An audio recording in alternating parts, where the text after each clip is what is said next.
우리는 지난 2주 동안 주님께서 제자들에게 가르쳐 주셨던 주기도문에 대해서 살펴봤습니다. 예수님은 제자들에게 기도를 가르치기 전에 뭐라고 말씀하셨나요? 9절 한번 볼까요? 9절 우리 다 같이 한번 읽어보겠습니다.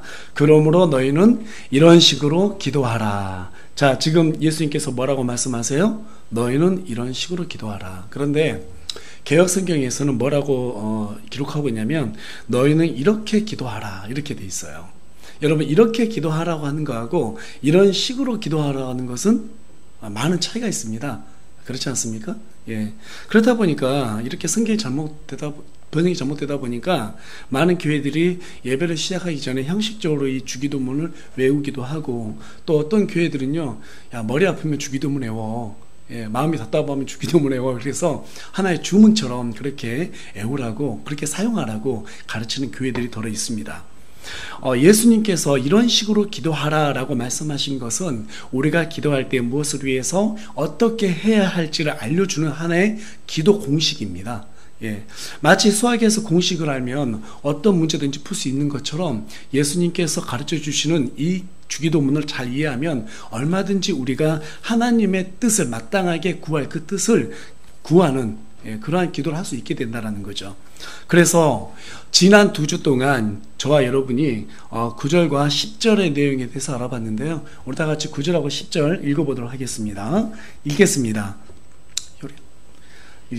시작. 그러므로 너희는 이런 식으로 기도하라. 하늘에 계신 우리 아버지여, 아버지의 이름이 거룩히 여겨지게 하옵시며 아버지의 왕국이 임하옵시며 아버지의 뜻이 하늘에서 이루어진 것 같이 땅에서도 이루어지이다. 여기에는 그분의 거룩하신 이름, 그 이름을 높이기 위해서 먼저 우리가 하나님의 자녀라는 사실을 분명하게 인식하고 기도해야 한다고 우리 예수님께서 우리에게 알려주고 있습니다. 히브리서 1장 5절에 가서 보면 그분께서 어느 때 천사들 중에 누구에게 너는 내 아들이라, 이날 내가 너를 낳았도다 하셨느냐, 또다시 나는 그에게 아버지가 되고 그는 내게 아들이 되리라 하셨느냐. 이 말은 하늘의 천사들, 천상에 있는 그룹이나 스랍이나 할 것 없는 이 모든 천상의 존재들도 하나님의 아들이 되는 그러한 자격을 얻지 못했다는 거예요. 누가 내 아들이라고 했느냐? 너희들 내 아들 아니다. 예. 오직 구원받은 성도만이 그리스도로 하여금 그분의 아들이 되는 그러한 특권을 얻었다는 거예요. 여러분, 왜 마귀가 우리를 싫어하는 줄 아세요? 이것 때문에 그래요. 이것 때문에 그래요. 우리 인간이 한 게 뭐가 있다고요? 그렇죠? 하나님의 은혜로 하나님의 영을 소유했다는 그 이유 하나만으로 우리가 하나님의 양자가 되는 그런 권세를 얻게 되었단 말입니다. 천사들도 하나님께 기도하는지는 잘 모르겠어요. 제가 안 봐가지고.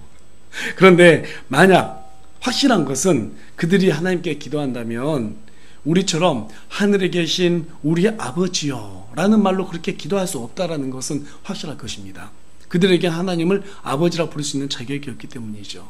하지만 우리는 전능자가 되신 그분을 우리 아버지라고 부를 수 있어요. 예.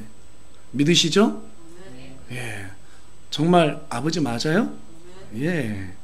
사람에게 아버지라는 이름만큼 든든한 이름이 없습니다. 어디 있겠어요? 어렸을 때 저에게 아버지는 신과 같은 존재였습니다. 먹고 싶은 것이 있다고 말만 하면 다 사다 주셨고요. 옷이 필요하면 언제든지 구해다 주셨고, 아프면 업고 뛰어가서라도 병원에서 다 치료해 주셨습니다. 그래서 필요하면 아버지만 찾으면 된다는 것을 어렸을 때, 아기 때 알게 되었어요. 그래서 그러니까 어떤 필요가 생기고 부족한 게 있으면 아빠 그렇게 찾았단 말이에요. 여러분도 그러셨죠? 예. 안 그러셨던 것 같은데요. 그래서 저희 아이들도 필요할 때마다 저를 찾습니다. 특히 용돈 떨어지면 더 절실하고 애타게 찾습니다. 예. 이처럼 아이들에게 있어서 아버지는 전능자를 나타내는 또 다른 이름입니다. 그래서 아이들은 누가 뭐래도 내 아버지가 세상에서 가장 위대한 사람이라고 생각합니다. 나폴레옹보다도 더 위대한 사람이라고 생각합니다. 그것 때문에 서로 자기 아버지가 최고라며 다투는 것도 마다하지 않습니다. 왜냐하면 아이들에겐 그것만이 아버지의 이름을 높이는 최고의 방법이기 때문이죠. 하지만 아이가 키가 자라고 성인이 되면 이미 우리 육신의 아버지는 누군가의 보호를 필요로 하거나 또는 세상을 떠나는 그러한 존재가 되고 맙니다. 하지만 성도에게 변하지 않는 한 가지 사실이 있다면 그것은 지금도 우리에게 전능자의 이름은 아버지라는 것입니다. 눈에 보이진 않지만 언제나 우리에게 최선의 것을 주고 싶어 하시는 분이십니다. 저는 성경에서 우리 하늘에 계신 아버지께서 가장 현실적으로 그 사랑을 표현한 말씀이 마태복음 7장 7절에서 11절 말씀이라고 생각합니다. 우리 다 같이 마태복음 7장 7절에서 11절 말씀, 우리 한 목소리로 좀 읽어볼까요? 7장 7절부터 11절 말씀인데요. 다 같이 읽겠습니다. 시작. 구하라, 그러면 너희에게 주실 것이요. 찾으라, 그러면 너희에게 찾을 것이요. 두드리라, 그러면 너희에게 열릴 것이니 구하는 자마다 받고 찾는 자는 찾으며 두드리는 자에게 열릴 것이니라. 너희 중에 누가 자기 아들이 빵을 구하면 그에게 돌을 주겠느냐? 혹은 그가 생선을 구하면 그에게 뱀을 주겠느냐? 그런즉 너희가 악할지라도 너희 자녀들에게 좋은 선물들을 줄 알거든. 하물며 하늘에 계신 너희 아버지께서 자기에게 구하는 자들에게 좋은 것을 얼마나 더 많이 주시겠느냐. 저는 이 성경 말씀 읽을 때마다 참 마음에 감동이 밀려와요. 떡을 달라고, 빵을 달라고 하는데 돌을 줄 그런 아버지가 어디 있겠어요? 생선을 달라는데 뱀을 집어줄 아버지가 어디 있겠습니까? 그런데 중요한 것은 너희가 악할지라도 좋은 걸로 줄 줄 아는데 하늘에 계신 이 전능하신 하나님이 뭘 못 주겠느냐? 그러니까 구해라, 찾으라, 두드려라, 그렇게 말씀하신단 말이에요. 우리가 달라고 하지 않았는데도 심지어 하나님은 우리의 필요를 미리 아시고 우리에게 모든 것을 다 준비해 주신 분이세요. 우리의 입만 열면 다 줄 준비가 되어 있으신 분이십니다. 그래서 하나님은 우리더러 구하라고 합니다. 찾으라고 합니다. 두드리라고 합니다. 얼마나 주고 싶은지 이것을 명령적으로 지금 말씀하셨단 말이에요. 구해, 찾아, 두드려. 우리 하나님은 구하고 찾고 두드리는 자식을 귀찮아하지 않습니다. 오히려 좋아합니다. 이렇게 보면 우리 하나님의 주특기는 제가 봤을 땐 주는 것인 것 같아요. 주는 거. 우리 하나님의 주특기인 것 같습니다. 심지어 아담의 범죄로 인류가 죽게 되었을 때 우리가 죽어나가는 꼴을 두고만 볼 수 없어서 자신의 아들을 희생물로 내주기까지 하셨어요. 우리를 위해 그분을 주셨단 말이에요. 저와 여러분은 애초에 하나님의 아들이 아니었습니다. 자녀들이 아니었어요.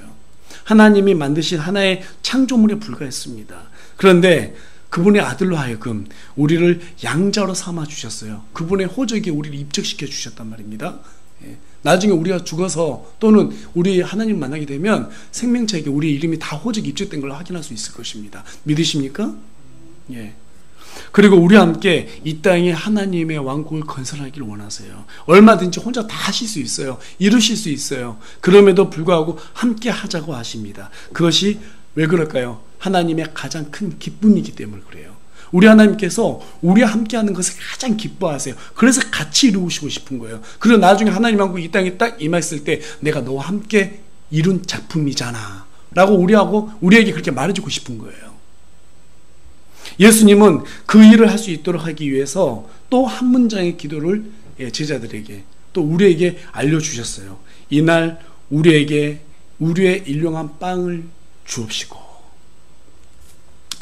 오늘 저와 여러분은 이 간구에 어떤 의미가 숨겨져 있는지 꼭 자세하게 알아볼 필요가 있다고 있습니다. 이 간구 속에 들어있는 의미를 알고 기도해야 하나님의 뜻을 바로 알고 하나님께서 원하시는 그런 합당한 기도를 할 수 있기 때문이죠. 그래서 오늘은 그리스도인의 기도 세 번째 시간으로 우리의 일용한 빵, 왠지 제목이 좋지 않습니까? 뭔가를 받을 것 같아요. 그렇죠? 우리의 일용할 빵이라는 그러한 주제로 여러분과 함께 말씀 나눌까 합니다. 이 말씀을 나눌 때 진정한 우리의 필요가 무엇인지 알아가는 귀한 시간이 되길 간절히 소망합니다. 오늘 본문에는 보니까 개역 성경에는요, 뭐라고 여러분 지금까지 배워왔어요? 일용할 양식이라고 배워왔어요. 그렇죠? 아닙니다. 일용할 빵입니다. 데일리 브레드, 날마다 먹는 빵이란 뜻이에요. 일용할 빵이라고 하는 것은 빵은 유대인에게 주식이었습니다. 그래서 그런지 성경은 빵에 대해서만 무려 405번이나 언급하고 있어요. 특별히 성경에서 빵과 관련해서 가장 중요한 어떤 이슈는 여러분 오병이의 기적 생각나시죠? 5개 빵과 2마리의 물고기를 통해서 엄청나게 많은 수천 명의 사람을 먹였던 그 사건입니다. 또 한 가지는 주의 만찬입니다. 우리 예수님께서 이 빵을 떼시면서 이것을 기념하라고 주신 거죠. 주의 만찬에서 예수님께서 떼신 빵은 이 빵은 그분의 몸을 상징하는 거예요. 그래서 내가 너희를 위해서 이렇게 몸이 찢겨 나갔다라는 것을 보여주기 위한 그러한 예시로 주신 것입니다. 그래서 우리는 이 주의 만찬을 기념하라고 그래요. 사실 오늘 이 설교 말씀과 관련해서 주의 만찬을 좀 할까 했는데 아직 코로나가 올 5일까지 좀 조심하라고 그래가지고 다음 주로 좀 연기해 볼까 하는데요. 우리가 이 주의 만찬을 기념한다는 것은 그냥 기념하는 게 아니거든요. 이 안에 여러 가지 의미가 들어있어요. 하지만 오병이의 기적에는 예수님께서 5개의 빵으로 수천 명의 사람들을 먹이셨습니다. 그것은 육신을 살리기 위함이었어요. 다시 말해서 육을 살리는 것은 빵이지만 영을 살리는 것은 그분의 찢기신 몸이라는 것이죠. 하지만 요한복음 6장 48절, 51절, 58절에 가서 보면 그분을 가리켜서 뭐라고 말하고 있냐면요, 하늘로부터 내려온 생명의 빵이라고 기록하고 있습니다. 그분께서 오병이의 기적으로 수많은 사람들을 살리신 것은 과거 이스라엘 백성들이 40년 동안 광야 생활할 때 하나님께서 하늘로부터 내려주셨던 이 만나와 정확하게 일치합니다. 그 만나에 관한 기록이 출애굽기 16장에 기록되어 있는데요, 이 기록을 보게 되면 예수님께서 왜 우리에게 일용할 빵을 구하라고 하셨는지, 그리고 어떻게 그것을 구해야 하는지를 알 수 있게 됩니다. 출애굽기 16장에는 만나를 먹을 때 주의해야 될 2가지 조건을 제시하고 있어요. 그 첫 번째 조건에 대해서 우리 다 같이 출애굽기 한번 찾아보겠습니다. 출애굽기 16장 4절입니다. 다 같이 한 목소리로 출애굽기 16장 4절 말씀 읽어보도록 하겠습니다. 시작. 그때 주께서 모세에게 이르시되 보라, 내가 너희를 위하여 하늘로부터 빵을 비같이 내리리니 백성이 날마다 나가서 정한 양을 거둘지니라. 이로써 그들이 내 법 안에서 거르려 하지 아니하는지 내가 그들을 시험하리라. 자, 지금 보니까 만나라고 하는 그 빵은 그들을 살게 해주는 유일한 광야 생활에서 양식이었어요. 유일한 양식이었어요.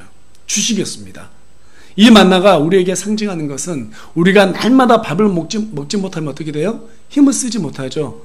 계속 안 먹으면 죽게 되죠. 그와 같이 우리의 영도 말씀을 먹지 못하면, 영적인 이 말씀을 먹지 못하면 굶주리고 결국은 시들고 만다는 거예요.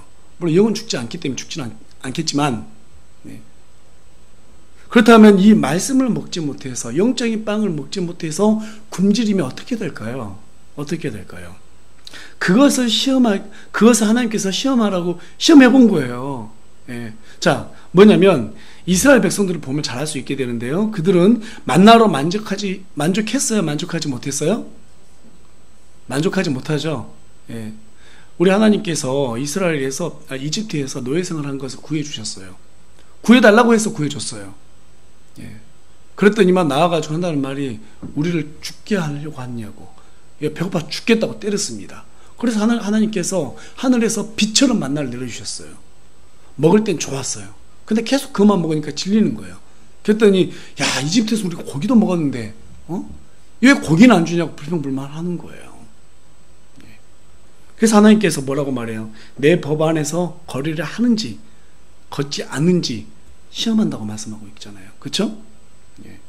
그러니까 우리도 여기에 딱 그대로 대입해 보면 저와 여러분이 어때요? 이 말씀 하나만으로 만족하는지 만족하지 않은지 우리 하나님 보고 계신다는 거예요. 그런데 왜 백성들이 이처럼 좀 뻔뻔하지 않습니까? 그렇죠? 왜 뻔뻔하고 염치 없는 그러한 사람이 되었을까요? 그것은 딱 한 가지입니다. 하나님 한 분만으로 만족하지 못하기 때문에 그렇습니다. 오늘날 많은 교회들과 성도들이 하나님을 찾으면서도 이스라엘 백성들처럼 만족하지 못하고 원망과 불평 속에서 살아가고 있는 이유도 하나님 한 분만으로 만족하지 못하고 오직 빵에만 관심을 두고 있기 때문에 그렇습니다. 분명히 성경은 살아있는 생명의 빵이라고 그랬는데 그냥 많은 그리스도인들이 그냥 빵으로만 보고 있어요. 그러니까 기도할 때 맨날 빵 달라고만 기도하잖아요. 그렇죠? 예. 말씀을 보면서 그것을 나에게 적용시키려고 하지 않습니다. 하나님 한 분으로 만족하려고 하지 않아요. 빵을 줄 때만 만족해요. 예. 그렇게 되면 영적으로 결코 성장할 수가 없습니다. 예. 여러분, 사람은 말씀으로 만족하지 못하면요, 말씀을 대체할 만한 또 다른 것들에 눈을 돌리게 되어 있습니다. 그래서 마태복음 6장 22절과 23절에 가서 보면 몸의 등불은 눈이니 그러므로 내 눈이 단일하면 내 온몸이 빛으로 가득하되 내 눈이 악하면 내 온몸이 어둠으로 가득하리라 라고 그렇게 기록하고 있습니다. 이스라엘 백성들은 하늘에서 내려온 빵으로 만족하지 못하고 불평하다가 결국 금송아지를 만들어서 하나님을 대신하는 그러한 우상으로 하나님을 대체하는 그러한 죄를 짓고 말았습니다. 그로 인해서 수천 명이 죽어나가는 그러한 일이 발생했습니다. 우리도 말씀을 날마다 묵상해야 하는 이유가 바로 여기에 있습니다. 여러분, 날마다 말씀을 붙잡으시기 바랍니다. 예, 날마다 말씀 붙잡으시기 바랍니다. 그냥 붙잡는 것도 좋습니다만 굳건하게 붙잡는 것은 더 좋습니다. 특별히 말씀을 많이 읽어야 된다라고 욕심 부리기보다는 단 한 구절이라도, 단 한 장이라도 깊이 있게 묵상하는 것이 더 중요합니다. 말씀을 묵상해서 하나님의 바른 뜻이 무엇인지를 이해하고 그 안에서 나에게 주신 생명의 빵, 하나님의 그 뜻이 무엇인지를 찾는 게 너무너무나 중요하기 때문입니다. 그리고 그 길대로 내가 한번 걸어보자고 그렇게 작정해 보시기 바랍니다. 하나님이 틀림없이 그렇게 하면 복을 안 부어주실 수가 없어요. 왜 그렇습니까? 성경에 약속해놨기 때문입니다. 약속했기 때문이에요. 왜 우리가 기도했음에도 불구하고 받지 못합니까? 야고보서에 가서 4장에 가서 보면 우리의 정욕을 위해서 구하기 때문에, 잘못 구하기 때문에 하나님께서 그것들을 안 주신다고 말하고 있습니다. 그러면 무엇을 위해서 구해야 된다는 거예요? 우리가 지난주에 하나님의 왕국을 위해서 우리가 기도해야 된다고 말씀드렸죠. 하나님의 왕국, 그분의 뜻이 이 땅에 그대로 이루어지기를 간절히 소원하는 그러한 기도를 하나님 앞에 드렸을 때 하나님께서 우리에게 복을 주신다는 거예요. 그랬을 때 복을 주신다는 거예요. 자, 여러분, 하나님께서 뭘 하는 걸 좋아하신다고 그랬어요? 우리와 함께 일하는 거, 우리와 협력하는 걸 좋아하신다고 그랬어요. 그것을 가장 기뻐하신다고 그랬어요.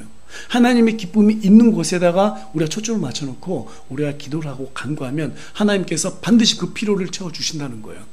어떻게 필요를 안 채워줄 수 있겠어요? 예. 여러분들, 우리 김자매님 예수님 공부한다고 하는데 학원비 달라면 안 줄 수 있어요? 예. 노래방 간다고 돈 달라고 하면 줘요, 안 줘요? 안 주죠. 예. 그러니까 하나님께서 뭘 원하는가, 거기에다 뭔가 달라고 다 정확히 목표를 맞춰놓으면 하나님께서 안 줄 수 없단 말이에요. 응?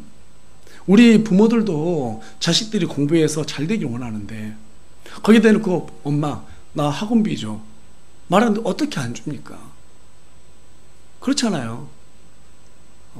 자식들이 뭔가 배운다는데 어떻게 안 줄 수 있겠습니까? 예, 머리를 잘라서도 옛날에는 그렇게 학원비도 마련하고 그랬다고 그래요. 옷을 팔아서도 구한단 말이에요. 예, 우리 하나님은 팔 것은 없지만 얼마나 다행스러워요. 다 주신다는 거예요.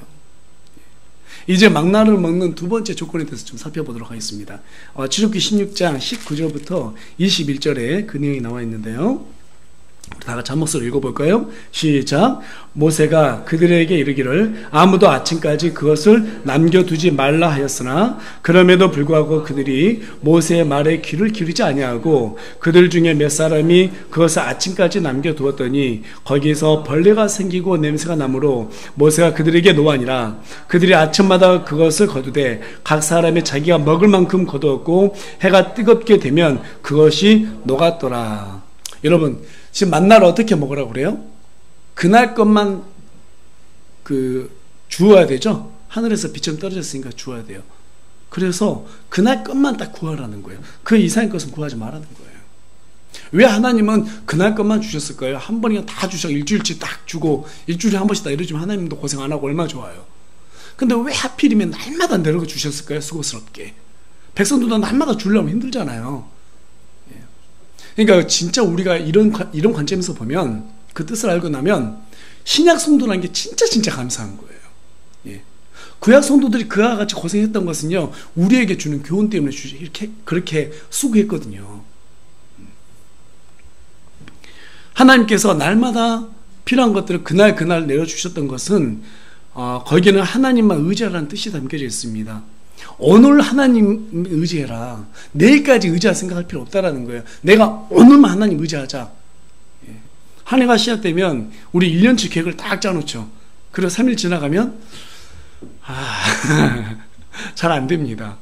그래서 하나님은요, 3일 작정하라고 말씀도 안 하세요. 그냥 하루, 이 하루를 의지하라는 거예요. 이 하루만 의지해라. 내일까지도 의지할 욕심 가질 것을 하나님께서 요구 안 해요. 그냥 오늘 하루만이라도 하나님 의지하라는 거예요. 내일 의지하고 내일 모레 의지하고 내년 어떻게 의지할까?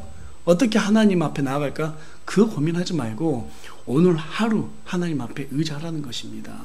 특별히 육신을 위해서 이 먹는 것 때문에 내일을 염려하지 말라는 거예요. 내일을 위해서 좀 더 준비해둬 봐야 만약에 오늘 하나님께서 그 사람을 부르면 어떻게 될까요? 그 모든 것들이 전부 다 이 만나처럼 녹아져 없어져 버리는 거예요. 그렇지 않습니까? 그래서 마태복음 6장 34절, 우리 오늘 본문 말씀인데요, 우리 한번 읽어보겠습니다. 6장 34절 말씀입니다. 다 같이 읽겠습니다. 시작. 그러므로 내일을 염려하지 말라. 내일이 자기 것들을 염려할 것이요 한날의 악은 그날에 족하니라. 저는 이 말씀을 대할 때마다 얼마나 기가 막힌지 몰라요. 그날의 염려거리는 그날에 족한다는 거예요. 그렇죠? 야, 얼마나 감사해요. 개혁성경에 이렇게 안 돼 있죠. 킹제임스 성경에서는 우리의 염려를 누가 걱정한다는 거예요? 내일이 염려한다는 거예요. 내일이. 우리의 염려가 오늘 하루 그냥 족하다는 거예요. 우리의 수고는 오늘 하루에 족하니까 내일까지 두고 염려하지 마라. 내일이 염려한다는 거예요. 저는 이 말씀 믿어요. 진짜 믿어요. 오늘 힘들고 어렵다? 내일 또 어떻게 되겠지. 옛날은 안 됐거든요. 내 힘으로 뭔가 해보려고 진짜 노력을 하고 막 발버둥 치고 잠 못 자고, 인간이 양심이 있어야지, 나도 하나님께서 도와주시는데 나도 막 뭔가 걱정하고 고민해야지 이루어지지. 아니거든요. 우리 흥정역에서는 정확히 내일은 내일이 염려한다고 말하고 있습니다. 여러분, 내일 일까지 염려하지 마세요. 오늘 하루로 그냥 만족하세요. 오늘 하루 염려하고 끝내세요. 그 염려는 그날에 족한 것이지 내일까지 안 됩니다. 하지만 여러분, 놀라운 사실은요, 우리는 기도를 통해서 내일이라는 시간에 사실 우리가 진입할 수 있어요. 염려까지는 안 하지만 우리가 내일을 위해서 기도를 할 수 있습니다. 그렇지 않습니까? 여러분, 내일이라는 시간은 하나님의 시간이거든요. 우리의 시간이 아니에요. 내일이라는 시간 속에는 하나님이 계세요. 주관하세요. 통치하세요. 그래서 우리가 기도할 수 있다는 것은 대단한 특권이에요. 대단한 특권이에요. 왜냐하면 내일이라는 시간 속에 우리가 진입할 수 있잖아요. 우리가 아버지를 찾을 수 있다는 것은 정말 특권 중에 특권입니다. 그것을 기억하시고 아직 오지도 않은 내일을 위해서 앞다투 염려하지 마시기 바랍니다. 만약 저와 여러분이 단칸방에 살아도 우리 아버지가 삼성 이건희 회장이라면 크게 걱정 안 할 것입니다. 그렇죠? 누가 와서 빚쟁이가 막 도축해도요, 웃어요. 우리 아버지가 도와줄 건데. 그런데 여러분, 우리의 아버지가 어떤 분이세요? 삼성 이건희 회장보다 더 훨씬 게임이 안 되시기에 높으신 분이세요. 맞죠? 우리가 너무 잘 알고 있는 성경 구절입니다. 창세기 1장 1절입니다. 한번 찾아가 보겠습니다. 성경 말씀은 볼 때마다 참 새롭거든요. 창세기 1장 1절. 우리 하나님 어떤 분이 가장 잘 나타나 있습니다. 우리 다 같이 한 목소리 읽겠습니다. 시작. 처음에 하나님께서 하늘과 땅을 창조하시니라. 다시 한번 읽어볼까요? 정말 믿는 마음으로 이 구절 한번 읽어볼게요. 다시 한번 읽어보겠습니다. 시작. 처음에 하나님께서 하늘과 땅을 창조하시니라. 우리 하나님께서 하늘과 땅을 창조하신 분이세요. 하늘의 해와 달과 별들과 온갖 식물들과 나무와 열매와 바다의 짐승과 공중의 날짐승, 이 모든 것 다 하나님이 창조하셨어요.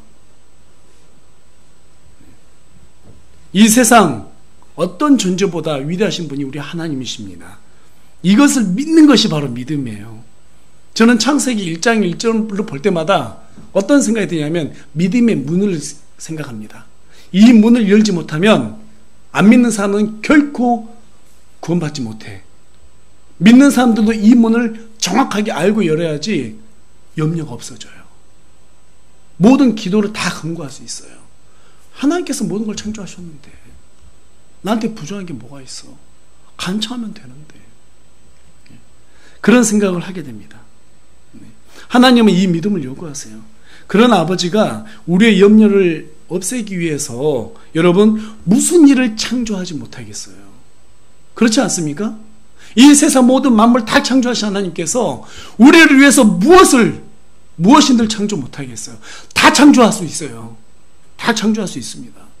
여러분 염려가 될 때마다 죽도록 힘들고 고생스러울 때마다 하나님이 내일을 창조하신다는 그 사실을 잊지 마시기 바랍니다. 내일을 창조하시는 분은 하나님이세요. 어떤 존재도 창조할 수 없어요. 내일은 내일을 위한 해가 뜹니다. 그래서 우리는 뭐라고 기도할 수 있습니까? 이날 우리에게 우리의 일용한 빵을 주옵시고. 언제 기도하는 것입니까? 이날입니까? 이날. 오늘 그냥 기도하면 돼요. 오늘 우리에게 염려되는 거, 오늘 우리에게 필요한 거, 이날 그냥 오늘 기도하면 됩니다. 당장 기도하면 됩니다. 예. 지나가면서도 급할 때 그냥 기도하세요. 하나님한테 화살을 쏘듯이 기도하세요. 마음이 근심이 생기면 그때마다 기도하세요. 내 마음에서 불평, 불만이 생기고 원망할 거리가 생기면 그때 기도하면 됩니다. 그럼 그것도 다 차단할 수 있어요. 기도는 그럴 때 하는 거예요. 염려가 될 때 기도하는 거예요. 불평이 생길 때 기도하는 거예요. 불만이 생길 때 기도하는 거예요. 누군가 원망한 생각이 들면 그때 기도하는 거예요. 그것들을 차단할 수 있는 거예요. 그게 바로 하늘에서 내려와 주신 하나님의 생명의 빵입니다. 만나입니다. 그리고 지금 보니까 우리 예수님께서 뭐라고 말씀하십니까? 일용한 빵을 주옵시고. 이 말은 구하라는 거예요. 간구하라는 거예요. 물론 하나님은 마태복음 6장 32절에 기록된 대로 우리의 필요를 모두 다 알고 계십니다. 맞죠? 모든 걸 다 알고 계세요. 하지만 그것은 어디까지나 31절을 자세히 한번 봐보세요. 예. 먹고 마시고 입는 것들을 입는 것들이에요. 이 필요들을 우리 하나님께서 다 알고 계신다는 거예요. 의식주에 대해서 기본적으로 하나님께서 뭐가 필요한지 다 알고 계신다는 거예요. 그것들은 굳이 기도하지 않아도 된다라는 말입니다. 굳이 기도 안 해도 그 모든 거 하나님께서 다 필요한 거 아시기 때문에 채워주신다는 거예요. 대신 하나님의 왕국을 위해서 우리가 기도할 것들을 하나님께서 구하라고 말하고 있습니다. 일용할 빵이라고 하는 것은 하나님의 왕국이 전제 조건으로 되어 있어요. 우리가 그것을 확장하기 위해서 하나님 앞에 간구하는 그 일용한 빵을 구해야 된다는 것입니다. 그것을 위해서는 기도하라고 간구하라고 이렇게 말씀하고 있어요. 왜 이렇게 기도하라고 명령하고 있습니까? 하나님은 그 기도를 기뻐하기 때문입니다. 우리와 동행하는 것을 아주 기뻐하세요. 그래서 그것을 간구하라고 합니다. 그래서 예수님은 우리에게 뭐라고 말하고 있어요? 나의 빵이 아니라 우리에게 우리의 일용할 빵이라고 말하고 있어요. 9절에 가서 보면 지난주 여러분들께 설명했다시피 2주 전이죠. 나의 아버지가 아니라 우리 아버지라고 했지 않습니까? 그렇죠? 예. 그렇게 말씀드렸던 것처럼 여기에서도 우리에게 우리의 일용할 빵이라고 말하고 있어요. 나의 빵이 아니에요. 나의 빵을 위해서 구하라고 말씀하신 적이 없습니다. 그렇다면 여기에서 말하는 우리는 누굴까요? 여러분 제자들에게 지금 예수님께서 1차적으로 가르쳤어요? 신약 성도들. 우리에게 우리의 일용한 빵. 여기에서 우리라는 것은요, 저는 이것을 교회라고 생각합니다. 교회라 생각합니다.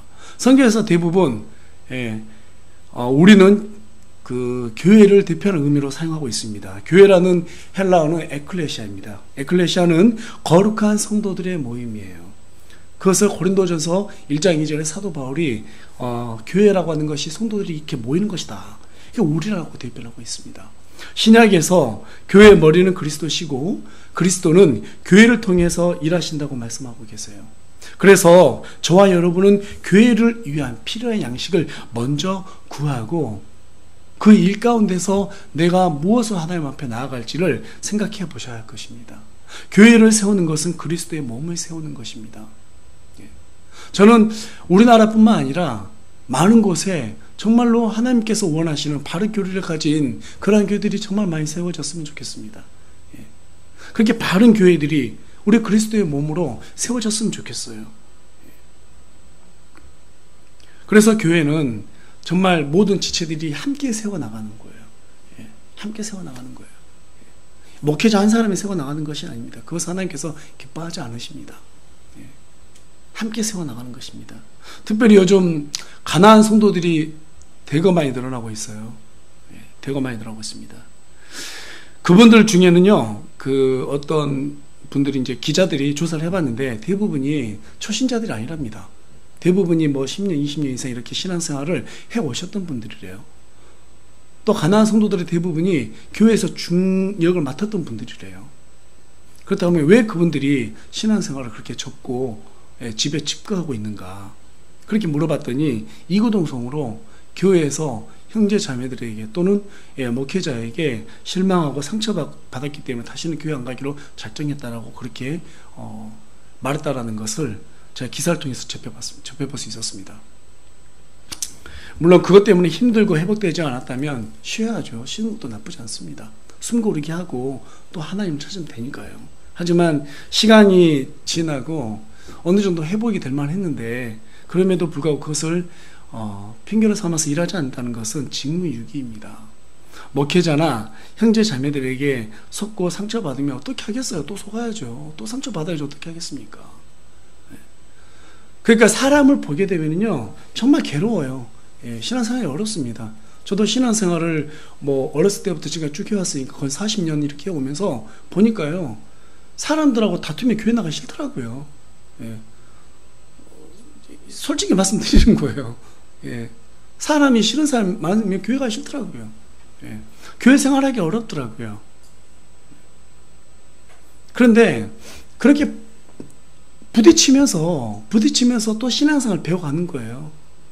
또 부딪히면서 내 부족한 것을 또 알아가는 거 아니겠습니까? 그러면서 우리가 서로 이렇게 세워가는 겁니다. 그렇다고 해서 교회에서 싸우란 말이 아니에요. 그런 말은 아닙니다.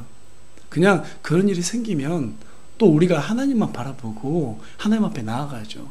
그러니까 우리의 최종 목표는 뭐냐면 교회를 세워나가는 거고 그리스도 일을 해나가는 것입니다. 사실 우리가 큰 일을 할 수 있는 게 아니에요. 그냥 내 눈앞에 보이는 이날 하나님께서 요구하시는 그 뜻에 따라서 그냥 하루하루 성실하게 최선을 다하는 겁니다. 그때 하나님께서 기뻐하세요.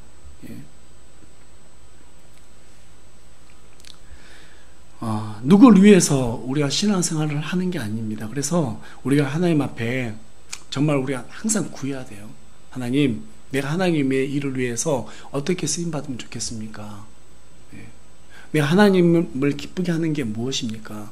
저에게 말씀해 주세요. 알려주세요. 하나님께서 분명히 알려주세요. 부담을 주십니다.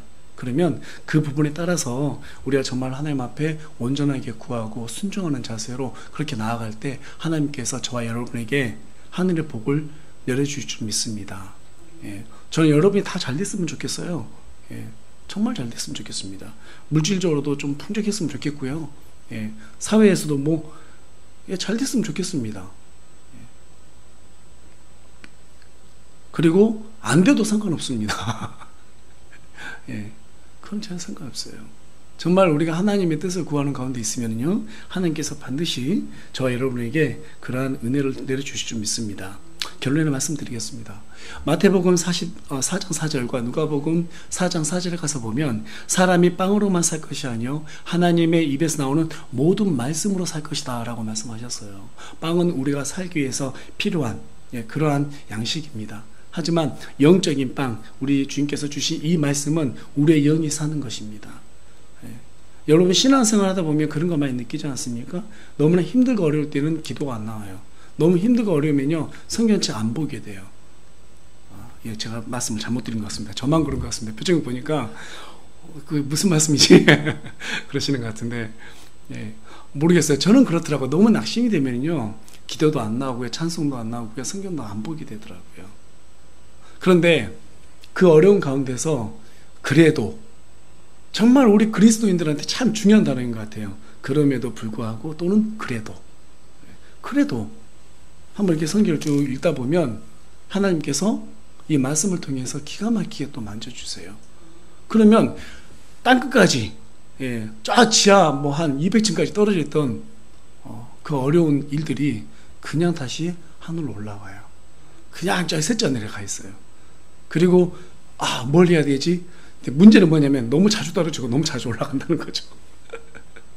그런데 괜찮습니다. 괜찮습니다. 신앙이 성장하다 보면 우리가 그 텀이 조금씩 길어질 것입니다.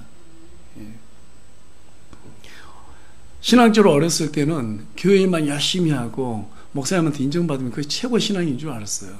또 실제로 교회에서 그렇게 많이 가르쳤잖아요. 부흥회 한 번씩 하죠. 행사로. 1년 연중 행사를 합니다. 봄, 가을마다 10년대 부흥회. 그러면 부흥강사님들이 꼭 목사님들하고 말을 맞춰서 주문하는 말이 있죠. 성도들에게. 무슨 말이죠? 선포되는 말씀 중에 목사는 특별직이다. 목사한테 저는 복 받는다. 교회한테 돈 갖다 많이 주면 복 받는다. 아닙니다, 여러분. 복 받으게 그렇게 하는 신앙생활은 하나님과 거래하는 신앙이에요. 하나님께서 기뻐하지 않으세요. 그건 가인의 신앙입니다. 아벨은 그런 거 생각 안 했어요. 그냥 하나님께 드렸습니다. 그렇지 않습니까? 그러니까 우리 하나님의 왕국을 위해서 그렇게 해야 돼요. 그래서 이제 과거에는 그런 부분에 대해서 되게 열심을 냈던 것 같아요. 그러면서 자랑하고 말이죠. 그런데 이제 어느 순간부터 정말 내가 신앙생활 잘 하고 있는지 이걸 점검하게 되었습니다. 예전에 다녔던 교회 그 목사님으로부터 엄청난 실망과 좌절을 겪고 난 다음에 이거 정말 제대로 신앙생활 하지 않으면 안 되겠구나. 어떻게 저렇게 많은 길에 타락할 수 있을까? 뭔가 지금 잘못됐다. 내가 배운 것도 잘못됐을 수도 있다. 그런 생각을 했어요. 결코 뭐 그 목사님들을 막 미워하거나 원망하거나 이제 그때는 좀 그랬는데요. 지금은 그렇지 않습니다만 오히려 감사하게 생각하죠. 그것이 하나의 계기가 돼가지고 성경을 완전히 다시 봐야겠다고 다짐을 했어요. 그래서 제가 알고 있는 모든 신앙 지식을 전부 다 제로 베이스에 놓습니다. 그냥 흰색 도화지에 놓습니다. 그리고 다시 점을 찍어가기 시작했습니다. 그러면서 제가 하나님을 알아가는 과정 가운데서 한 가지 깨달은 게 있어요. 내가 말씀대로 살려고 하지 않았구나. 그냥 목사님들이 알려준 대로 살려고 했구나. 다시 말해서 사람의 음성에 귀를 기울였구나. 하나님이 주신 이 생명의 말씀에 대해서 내가 관심이 없었구나. 그래서 내가 이러한 일을 당하는구나. 철저하게 말씀을 보기 시작했습니다. 그리고 아예 작정을 했어요. 말씀대로 살자. 그냥 말씀대로 살아보자. 잘 안 되더라고요. 잘 안 돼요.